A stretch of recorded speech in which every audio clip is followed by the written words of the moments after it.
საღამომშვიდობისა მეგობრებო, აი ახლა დავასრულებ პირველი გრაფსიმო სახეზე, ხელებზე ვეღარ მოვასწარი და გავაკეთებ ხვალ.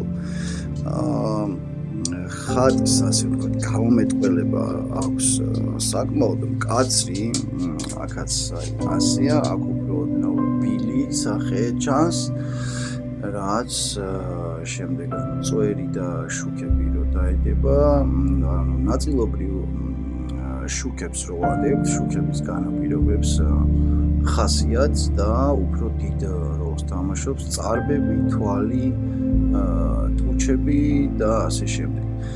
ვნახოთ როგორი გამოვა, მაგრამ უმეტესი რა ვიცი, აი მოძღვრები ამბობენ და ეხა აი შეხება ვისთანაც მქონია, რომ მკაცრი სახე ხატზე ძალიან მოწონთ რა. უმეტეს შემთხვევაში გამომდის ხოლმე რაღაცა ისეთი მობიური სახე, აი რაღაც როგორ გითხრათ, აი მაგალითისთვის აი აქ რო შეხედოთ ეხა და განსხვავება დაინახავთ. რა ვიცი, ვის როგორ მოწონს ალბათ რა. ფერებს რაც შეეხება, მე მომწონს, კარგად დაჯდა ჩემი გადმოსახედიდან და ნახოთ როგორი იქნება სახის შუქები, მაგრამ დარწმუნებული ვარ, რომ ძალიან ლამაზი გამოვა.